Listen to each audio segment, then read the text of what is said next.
sou Yara Shoa, jornalista, editora do FitBR News, o portal de notícias da Fitness Brasil. E mais uma vez estou no comando do FitBRcast, o nosso podcast, com convidados muito especiais, e é sempre um grande prazer estar aqui nesse bate-papo, trazendo notícias, informações, conteúdo super atual para vocês. E hoje a gente recebe aqui a Cris Santos, que é CEO da BrainFit, consultora de RH em negócios, mas eu vou passar para ela a palavra para ela contar um pouquinho mais sobre essa trajetória dela e a importância dela dentro da nossa cadeia fitness. Ana, muito obrigada, que honra, né, poder fazer parte disso. Para mim é muito bom, né, ser convidada para falar sobre negócios, né. Bom, eu sou profissional de educação física originalmente, já atuo no mercado há muitos anos. E eu tenho hoje, então, a consultoria, a BrainFit, que é uma consultoria de RH e gestão dedicada ao mercado fitness, né? Hoje eu atuo com as empresas do setor, mas não só com as empresas, mas também com a equipe. E a gente faz 3 coisas principais, assim, são a parte de treinamentos, obviamente, né? Assim, eu acho que isso é importante, desenvolvimento de talentos, olhar para o time. A gente faz as consultorias para organizar um pouco a gestão, né, e entender um pouco como que processos gerenciais têm a ver com gente nos negócios. E eu faço os processos seletivos, recrutamento e seleção, que é a atração de talento, na verdade, né? Então, a gente atua muito ativamente para ajudar aí o mercado a ter as melhores pessoas atuando no setor. Eu entendo que quando a gente tem uma equipe de sucesso, né, quando a gente tem uma equipe boa trabalhando, a gente amplia o potencial de prosperidade nos negócios e isso movimenta uma roda gigantesca que é o nosso mercado, né? Então, para mim é muito obrigada pelo convite e é muito legal fazer parte disso e saber que eu posso ajudar de alguma maneira. É um prazer, Cris.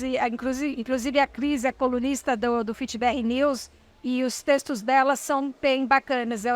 Se eu fosse vocês, eu entrava lá no site da Fitness, FitBR News, acha a colunista Cris Santos e vocês vão se deliciar com textos que realmente trazem informação e conteúdo para o nosso dia a dia, né? Isso mesmo. Na verdade, a minha grande preocupação, eu tenho sempre algumas falas que são um pouco disruptivas, né? O pessoal que me conhece sabe que eu fico buscando muita informação fora do mercado, em outros lugares, para trazer conteúdo que eu entendo que seja relevante, porque eu não quero ser aquela pessoa que fala mais do mesmo, né? Então, eu entendo que se você tem um negócio, mas você não entende de pessoas, então você não entende de negócios. Essa fala nem é minha. Tem vários pensadores, empresários de grandes nomes que dizem isso e eu concordo. Então, eu trago esse conteúdo, vamos dizer assim, que é um pouco diferente do que a gente trata no dia a dia. E dia a dia a gente nem tem tempo, né, de olhar para o que está faltando. A gente está tão preocupado em fazer as coisas acontecerem que a gente não olha. Então, eu acho que eu considero que o meu papel, para ser um papel que faça sentido para o que eu me proponho a fazer como negócio, é trazer novidade, trazer informação e também trazer um conteúdo mais humanizado também, né? Eu acho que os meus textos, eles falam muito isso, né? Eu tento traduzir a dor do dia a dia de muitas pessoas, porque eu transito entre as duas pontas, né? Eu transito entre os donos das academias, os empresários, e eu também transito com a equipe. Então, eu estou falando com os candidatos, e candidato de todos os níveis, de todos os credos, de todas as crenças, de todos os lugares, e também para tentar ajudar essas empresas. E eu acho que quando a gente une esses 2 polos, né, com interesses em comum, a gente ajuda, né, nesse lugar de crescimento. Então, quando eu falo disso, eu trago olhando para sanar, sabe? Para trazer o quentinho para o coração, né? Trazendo a questão do comportamento de mercado, como estão se comportando na hora de contratar, o que muda na hora de contratar, o que hoje as empresas podem flexibilizar. Nosso setor tem uma limitação, sabe? Para flexibilização na hora de contratar pessoas, por exemplo, né? Então, às vezes, a equipe é um pouco mais enxuta, os donos são próprios gestores dos negócios. Isso vão gerando algumas barreiras na hora de construção de cultura, de clima e, obviamente, de resultados, né? Então, eu fico trazendo esses conteúdos para a pessoa que está lendo tentar se encaixar de alguma maneira, né? Porque em algum momento, em alguma palavra, em alguma fala, você vai encontrar algo que você se identifica. Nossa, eu já passei por isso. E está escrito e eu espero que isso te ajude. Então, os meus textos são feitos com muito carinho, viu? São ótimos, de verdade. É fácil leitura, é conteúdo que você leva para o seu dia a dia mesmo. Ai, que bom. Cris, você contou que você é profissional de educação física e me veio uma curiosidade. Como é que aconteceu essa transição? Como é que foi sair de profissional de educação física formada, de repente, para trabalhar com alunos, com academias, como personal, e você foi para a área de gestão? Até para dar uma abertura assim, das possibilidades dentro da própria profissão da educação física. Ai, que ótima pergunta. Eu gosto muito quando me fazem, sabe? Porque eu quero tentar mostrar as possibilidades que existem dentro de um setor. Eu sou originalmente uma profissional que se formou em matemática lá no passado. Eu brinco hoje, como eu trabalho com RH, então eu brinco assim, eu falo, olha, eu sou uma pessoa em constante transição de carreira. Porque eu comecei nas exatas, eu sou formada eu tenho uma formação em matemática, fiz engenharia mecânica, sou colégio técnico em mecânica, né? E eu entrei para educação física porque eu era bailarina, né? Então, como eu dançava profissionalmente, eu precisava de uma profissão ou de uma faculdade, porque eu sempre quis estudar, que me permitisse viajar dançando, né? Enfim, a educação física, ela supria essa minha necessidade. Eu fiz educação física, só que durante a minha trajetória toda como profissional de educação física, de fato, eu sempre tive essa veia administrativa, né? Não sei se talvez por eu ter vindo de uma área de exatas, eu tenho uma cabeça muito pragmática, né? Eu brinco que é mentalidade matemática mesmo, né? E aí eu comecei a fazer essa conta, eu falava, gente, o negócio, ele precisa prosperar, eu fazia intuitivamente, claro, no primeiro momento, né, depois de ter dado aula nas grandes marcas de academia lá do passado, né, que são até hoje. E eu começava a entender, eu falava, gente, eu posso ajudar isso de alguma maneira, eu posso ajudar isso de alguma maneira. E a gestão das pessoas, no caso, entrou na minha vida, né, pegou meu coração, porque a palavra gestão estava junto. E quando eu passava a entender, a falar de pessoas, eu falava assim, nossa, pessoas é um conjunto de emoções. Hoje eu sei traduzir isso, mas na época eu não sabia, né? Mas eu sabia que eu precisava de gente para... Por exemplo, quando eu dava uma aula, eu precisava de aluno. Quando a minha coordenadora da época precisava que as coisas acontecessem, ela precisava da equipe junto. Eu falei, deve ter alguma forma de eu conectar esses interesses, né? Aí eu fiz uma carreira internacional, né? Eu trabalhei na Austrália há 3 anos, né? Eu fui para lá. E lá eu estudei comunicação empresarial, que foi o mais próximo dessa parte administrativa, que tinha a ver com pessoas. E aí eu entendi o termo gestão. Falei, nossa, eu achei que eu tinha que fazer psicologia, né? Falei, não, então é gestão. E quando eu voltei para o Brasil, eu fui fazer um MBA em gestão de pessoas para entender que lugar eu ocupava. Porque tendo uma mentalidade matemática, olhando para a área de biológicas, né? E querendo conectar essas duas questões num relacionamento, a gestão das pessoas foi um presente para mim. Então eu fiz, né, um MBA em gestão de pessoas para tentar trazer essa parte mais pragmática do relacionamento. É muito interessante essa tua fala, porque quem te conhece à primeira vista talvez ache que você seja psicóloga, não é? Sim. Todo mundo, assim, as pessoas se surpreendem até. Falam, nossa, profissional de educação física, como assim? E trabalha com gestão. Eu acho que o que mais surpreende é ser profissional de educação física, trabalhar com gestão de pessoas e RH, especificamente para o setor fitness. Que eu acho que é aí que tem uma conta legal, que tem a ver com o início da tua pergunta. Como que as pessoas elas podem ter uma escala profissional dentro do setor, né? Primeiro, eu acho que você tem que ter um inconformismo, uma curiosidade muito latente, muito pessoal, e isso é em mim uma coisa muito forte e será sempre. Então, se você olhar, eu não é por currículo, sabe? Mas é por estímulo. Eu costumo dizer que todos os diplomas que eu conquistei na minha vida foram por causa dos estímulos que eu queria me submeter para poder ter mais conhecimento e poder ofertar mais entrega de fato, resultado, né? Então, eu acho que a educação física como negócio, como um mercado, ela possui vários ambientes onde você pode transitar sendo quem você quer ser, né? Então, veja, eu saí da matemática, fui para a educação física. Na educação física eu descobri um mercado, porque a gente, quando meu pai, na época, eu acho que essa é uma fala de todo educador físico, né? todo profissional de educação física. Meu pai, na época, quando eu fui fazer engenharia, né? Primeiro ano de engenharia, fui fazer matemática e falou, não, beleza, matemática. Quando eu falei pra ele que eu ia finalizar a matemática, mas que eu ia pra um outro lugar, ele falou, mas o que você vai fazer? Eu falei, educação física. Aí ele falou, não é possível, você não vai ganhar dinheiro, né? Ele falou pra mim na época. E eu falei, eu não acho isso, eu não achava já isso, mas claro, de novo, muito ingênua, muito no início. E hoje eu posso te dizer com toda certeza que não importa o mercado que você esteja, né? O que importa é a capacidade que você tem de usar os seus recursos para fazer uma carreira de sucesso, entende?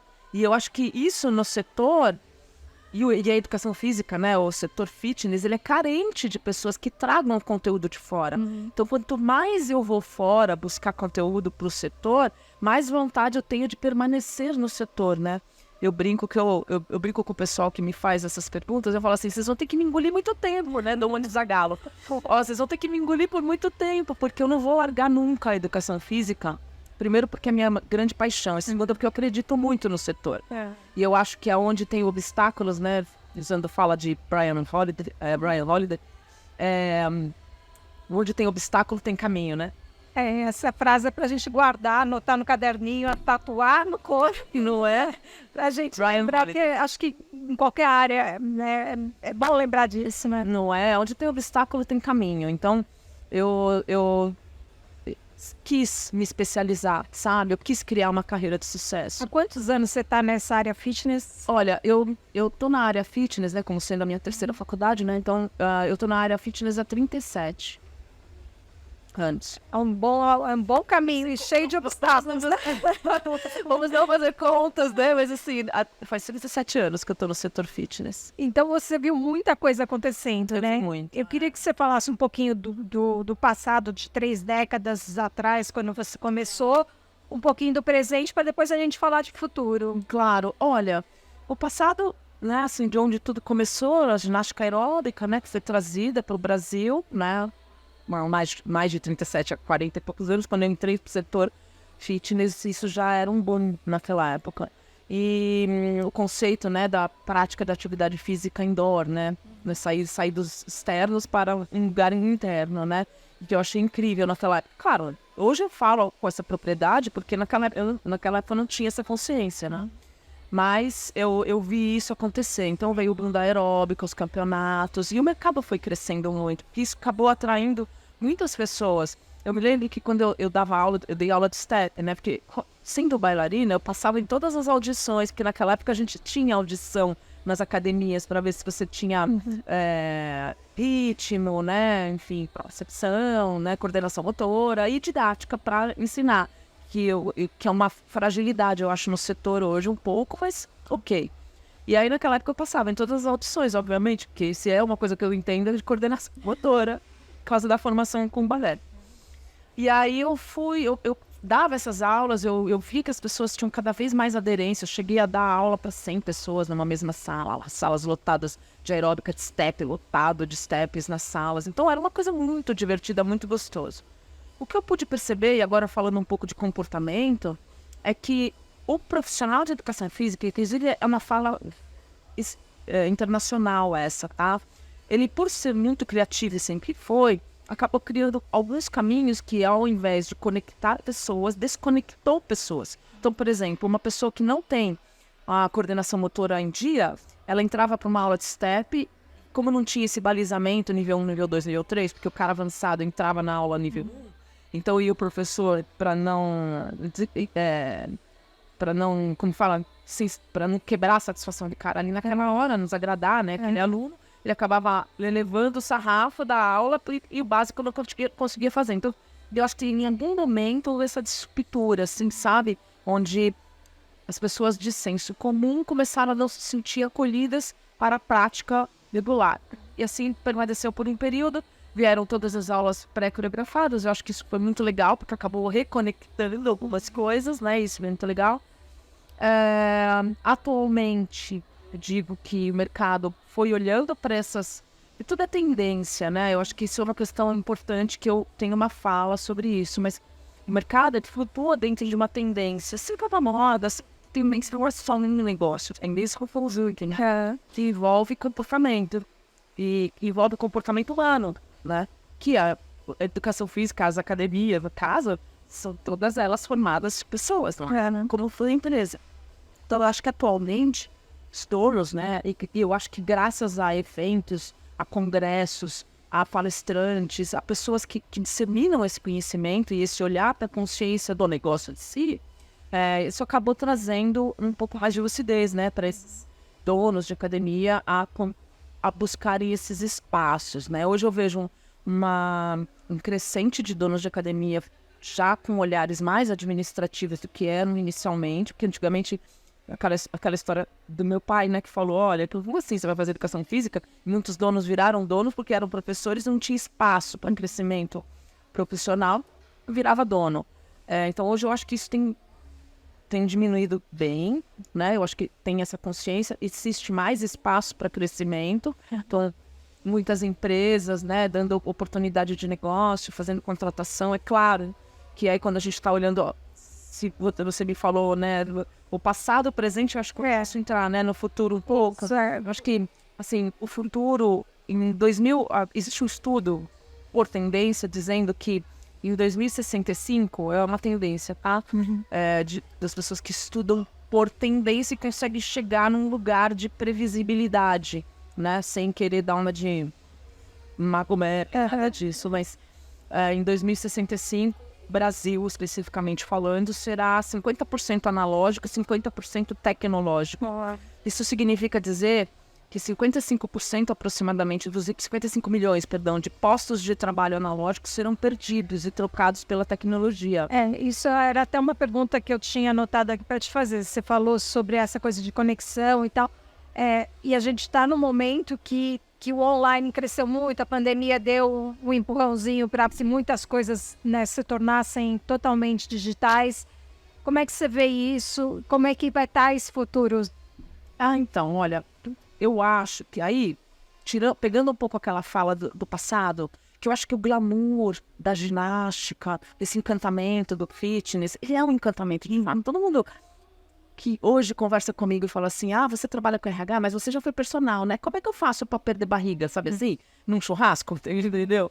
Então, assim, você nunca deixa de ser alguém encantador para quem não é do setor. Então, eu acho que isso é um legado nosso, que é muito bacana.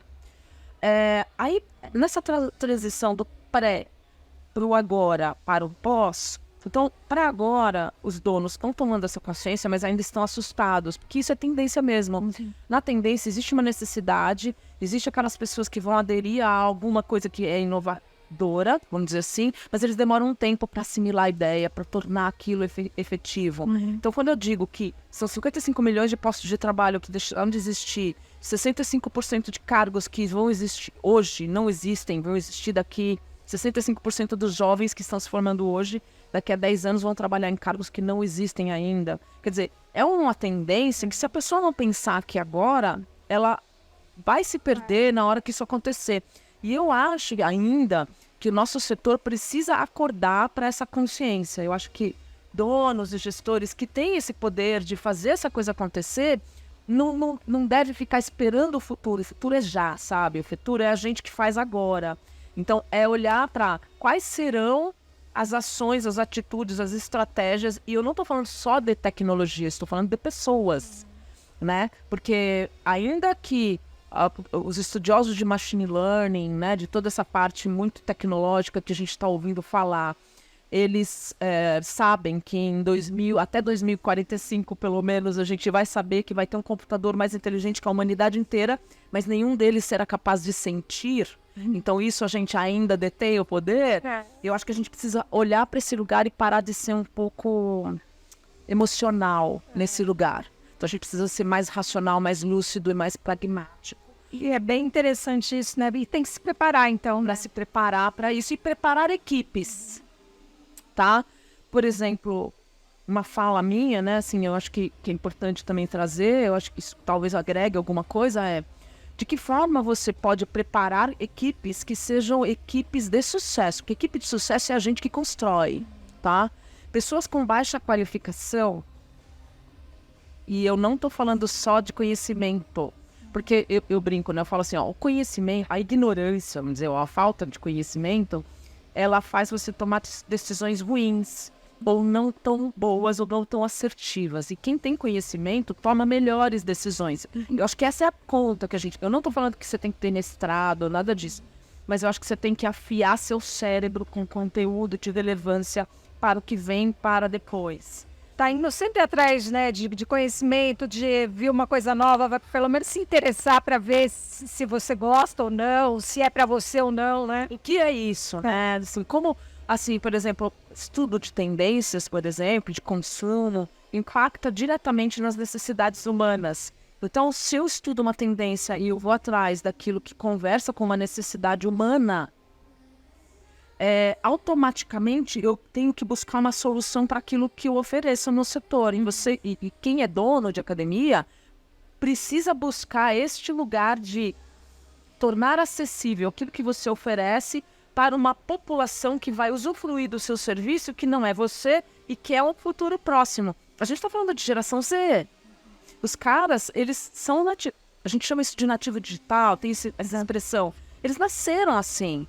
Então, muitos donos e gestores, que a gente ainda está nessa transição, de muitos donos e gestores olharem para isso com um pouco de, talvez, medo, insegurança e, portanto, um pouco de resistência, né? Mas de que forma a gente pode atrair e acoplar esse novo olhar? E o novo olhar não é só com questões da tecnologia, não. É questões de comportamento de fato. Entende? A gente, quando fala em atividade física, em exercício, a gente associa muito a qualidade de vida, é essencial para que a gente tenha uma melhor qualidade de vida, mas geralmente a gente usa essa expressão qualidade de vida ao praticante. Só que a gente tem que lembrar que o professor, o profissional de educação física também tem que ter qualidade de vida, e o online pode trazer um pouquinho dessa qualidade de vida, de gestão de horários, né, de gestão familiar, para ele, né? Você sabe que é muito curioso, né? Porque pós-pandemia, o que aconteceu, né? Com a questão dos modelos de contratação, o híbrido. Agora a gente vai entrar, eu até falo sobre isso, né? Que é os 4 dias, né? Trabalhar 4 dias. Você ganha 100% do seu salário, trabalha 80% do seu tempo, mas entrega 100% de resultado, né? Que algumas empresas estão fazendo esse teste dos 4 dias. Eu acho que E aí aqui eu acho que existe um lugar dessa acomodação que a pandemia nos mostrou que é possível. É possível com todo mundo? Não. É possível com todo tipo de negócio? Também não. Mas é possível trabalhar melhor a flexibilização para trazer vida para dentro dos negócios. Se hoje a gente está dizendo que um profissional de futuro precisa entender de tecnologia, cybercultura, cibersegurança, também precisa entender de qualidade de vida, de saúde, porque muita gente adoeceu. E tem muita gente que recovering, né? Muita gente tentando resgatar a sua saúde, né? Daquilo que perdeu, se não a si próprio, dentro da sua própria família, né? E o nosso papel no setor nunca foi tão forte nesse lugar de comprovar o quão importante nós somos na manutenção da saúde da família como um todo. E aí nós estamos estendendo isso para os adultos e para os novos, porque a própria população tomou consciência da importância de ter saúde. Que a gente falava isso, olha, a saúde é mais importante, e o usuário achava que, eu tenho, eu vou negociar com ela e tá tudo certo. Então, neste lugar, que é o que eu discuto, né, com os donos, como é que você pode flexibilizar as relações de trabalho, entender que a equipe e clientes são pessoas. Um grande erro que aconteceu até nos Estados Unidos, quando voltou a pandemia, muitos donos lá, inclusive um que eu participei de uma mesa redonda lá, dono de uma academia, ele disse o seguinte, ele falou, eu cometi um erro enorme, que foi, quando falaram que estava liberado, abriram as portas, eu trouxe toda a minha equipe e a galera não queria vir, o pessoal veio com medo, e eu esqueci de pensar que eles também estavam passando pela pandemia. Eu achei que eu ia abrir e ia voltar tudo ao normal, e a gente mediu mal isso. Claro, por uma questão até de sobrevivência, de expectativa de vamos sair do bege, do preto, para ir para o colorido, né? Que é uma coisa, que é uma tendência, inclusive, né? Agora a gente está falando do Barbiecore, né? Que é a tendência do colorido para trazer um pouco mais de vida pra gente, né? Como se fosse um resgate, de fato. Eu não quero mais a doença, eu quero a vida na minha vida, né? Só que isso, por demanda, tem um período, tem um ciclo que ele precisa ser obedecido, percebe? E o setor precisa olhar para isso. Então, quais são as condições de contratação? Hoje a gente tem várias empresas que oferecem condições de você oferecer, né, benefícios para o seu colaborador, como psicologia ativa, a própria tickets para você treinar nas academias, né, para os seus funcionários, porque os funcionários são as pessoas que vão entregar o teu negócio, vão fazer a tua roda girar. Então, como que você pode, né, em que lugar, dentro da condição de trabalho, você pode oferecer de benefício para a tua equipe, para ela ser feliz? A gente já sabe, né, que gente feliz produz mais. E produz mais não é só para o seu negócio, produz mais para si própria. E todo mundo ganha, né, nesse lugar. Então, com certeza.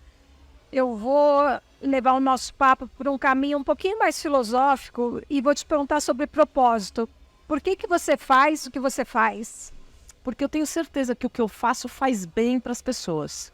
Tenho certeza.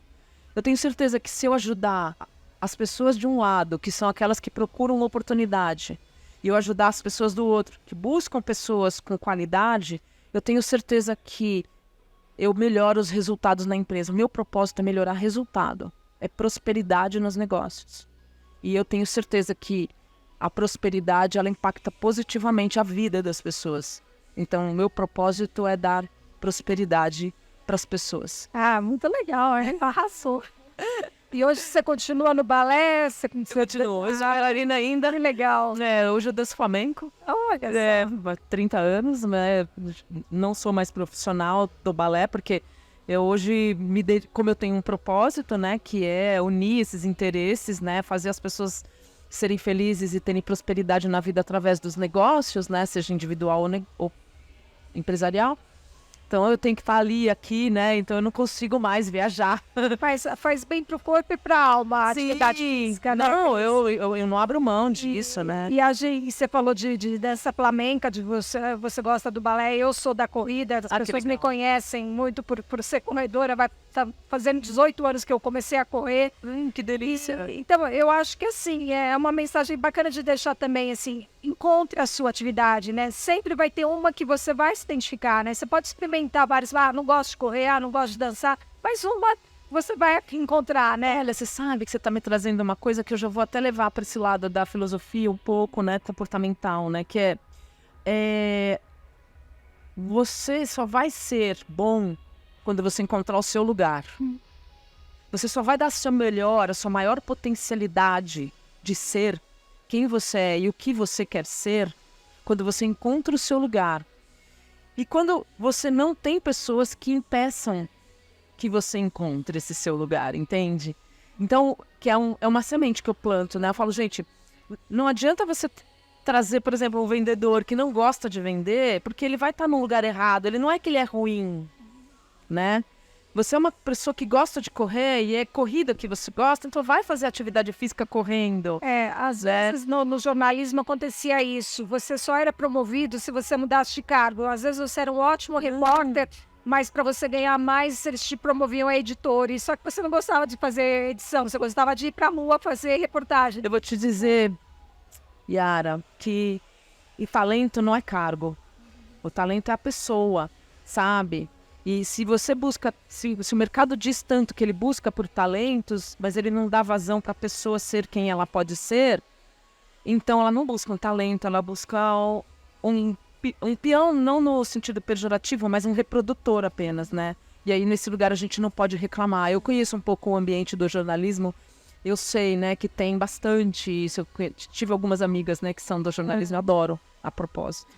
Né? Eu acho que em todas as áreas é isso, né? É bom você deixar a pessoa fazer o que ela gosta, né? E valorizar ela com salário, com promoção, né, financeira, do que tirar ela do que ela faz bem para ela fazer alguma coisa que ela não é tão boa e só para ganhar mais, né? É para isso que servem os planos de carreira, né? Daí olhando um pouco para o RH do fitness, né? Que é a meu proposta, né? Eu não falo de RH como um DP, a partir da contabilidade, porque isso já existe robô, já existe programas, já existe apps que a gente pergunta e responde, tá tudo certo.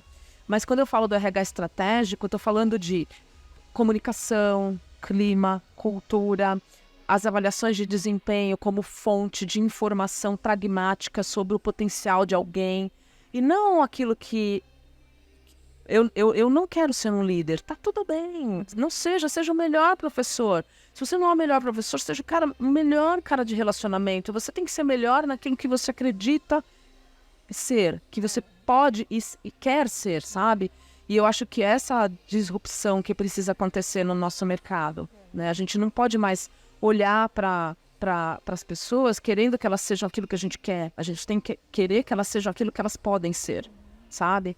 E isso eu acho que, pelo menos no que diz respeito ao meu papel, eu tento mudar a cabeça dos outros. E que é difícil mesmo, né? Até o próprio candidato, o candidato fala assim, eu nunca vou ser promovido a líder porque eu não tenho perfil para ser líder. Que bom que você tem essa lucidez, né? E aí seja o melhor que você pode ser naquilo que você faz bem, né? Muito bom. Cris, vou agora abrir espaço para você deixar as suas redes sociais, onde as pessoas te encontram, se tem um e-mail, se é pelo Instagram. Fala um pouquinho de onde te encontrar e faz a sua mensagem para o nosso público aí. Quero dizer que para me encontrar é bem fácil, tá? O meu Instagram é igual ao meu LinkedIn, que é igual ao meu Facebook. Então, é só um, tá?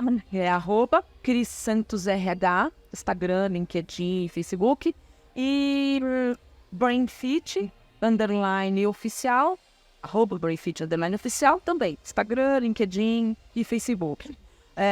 O meu site, que é o www.brainfit.com.br. Eu quero dizer que eu tenho 2 livros lá que eu acho que podem ajudar. São 2 livros, um de liderança e outro de gestão de pessoas, muito práticos. São guias, manuais que eu fui criando e eu achei que eu podia ajudar, né, os donos. Ele tá já na 2ª edição, então é legal, facinho de achar. No site você encontra.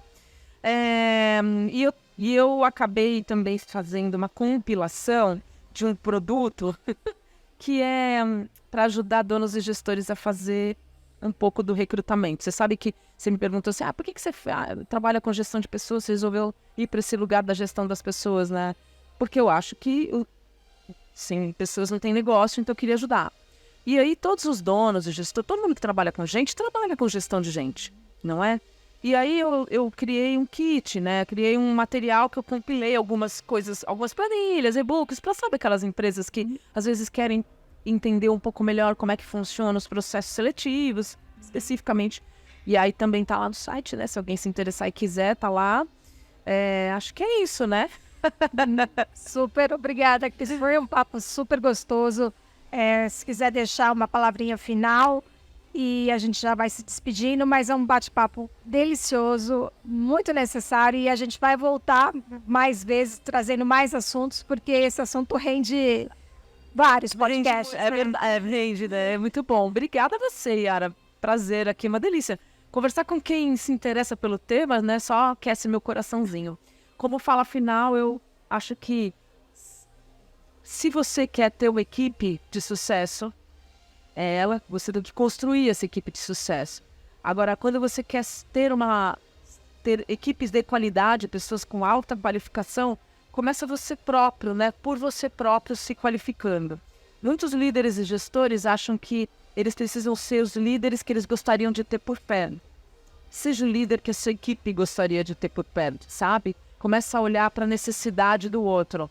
Eu sei que muitos donos e gestores, eles acabam querendo ajudar a equipe, que nem pai e mãe, né? Que a gente acha que está fazendo um bem para o filho, sem perguntar o que a sua equipe quer. Então, dá uma olhadinha para a equipe. Se hoje você precisa dos teus clientes perto de você, tenha certeza que você precisa mais da sua equipe.